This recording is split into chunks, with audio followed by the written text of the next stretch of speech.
पंकज नाम का एक लड़का इंजीनियरिंग की पढ़ाई करने के लिए कोलकाता आया था और यहाँ पर वो हॉस्टल में रह रहा था। उसके पिताजी की सरकारी नौकरी थी, इसलिए वे पंकज को हॉस्टल खर्च के ठीक ठाक पैसे भी देते थे। हॉस्टल लाइफ में तो हम सब जानते ही है कि कितनी सारी मौज मस्ती होती है। पंकज भी अपनी हॉस्टल लाइफ को भरपूर एंजॉय कर रहा था।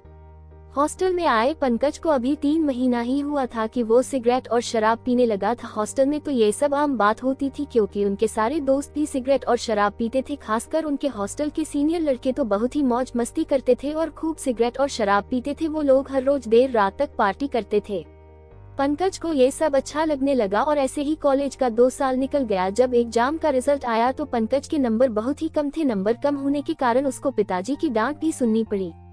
पिताजी ने समझाया कि बेटा, आजकल कंपटीशन बहुत चल रही है, इसलिए तुम्हें पढ़ाई में ध्यान देना चाहिए। पिताजी की बात सुनकर पंकज ने पढ़ाई में ध्यान देना शुरू किया, पर उसका मन पढ़ाई में बिल्कुल भी नहीं लग रहा था। वो तो पहले जैसे ही देर रात तक पार्टी करता था। देर रात तक पार्टी करने की वजह से वो सुबह जल्दी नहीं उठ पाता था। कॉलेज में हर रोज लेट जाने के कारण उसे प्रोफेसर से भी डांट पड़ती थी।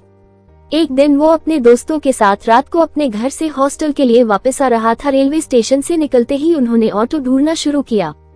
रेलवे स्टेशन से हॉस्टल का रास्ता करीब 3 किलोमीटर जितना था। उस वक्त रात के 2:30 बजे थे। वो लोग ऑटो या रिक्शा वाले का इंतजार कर रहे थे, लेकिन उनको कोई भी ऑटो या रिक्शा वाला नहीं मिल रहा था।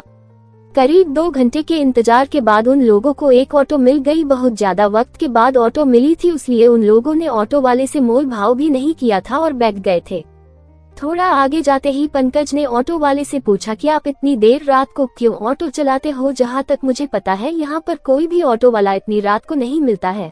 ऑटो वाले ने कहा कि है बेटा, तुम्हारी बात सच है, यहाँ के सारे ऑटो वाले रात के 10 बजे तक की काम करते हैं। पंकज ने कहा कि तो फिर आप क्यों इतनी देर रात तक काम करते हो? ऑटो वाले ने कहा कि मुझे पैसों की ज्यादा जरूरत है, इसलिए मैं देर रात तक ऑटो चलाता हूँ।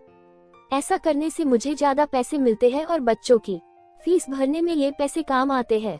पंकज ने कहा कि आपको देखकर लगता है कि आप पढ़े लिखे हो, तो फिर आप ये ऑटो चलाने का काम क्यों करते हो? ऑटो वाले ने कहा कि जी मैं पढ़ा लिखा हूँ, मैं इंजीनियरिंग करता था, पर उस वक्त में ज्यादा पढ़ाई पे ध्यान नहीं देता था और सुबह जल्दी भी नहीं उठता था। मैं अपने दोस्तों से साथ रात को देर तक पार्टी भी करता था।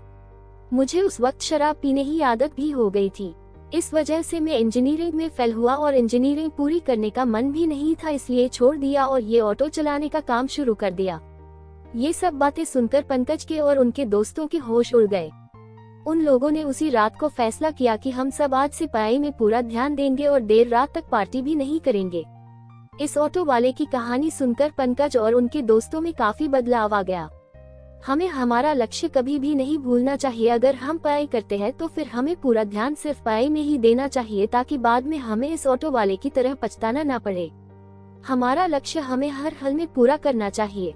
जब तक हम अपनी लाइफ में कुछ हासिल नहीं करते हैं, तब तक हमें अपने लक्ष्य को नहीं भूलना चाहिए। सुबह अलार्म से पहले हमें अपना लक्ष्य जगाए, ऐसा होना चाहिए। आपको हमारी कहानी अच्छी लगी हो तो अपने दोस्तों के साथ शेयर कीजिए और चैनल पर नए हो तो चैनल को सब्सक्राइब कीजिए। ऐसी और भी रोचक कहानी सुनाने के लिए हमारे चैनल को सब्सक्राइब और शेयर करना बिल्कुल ना भूले।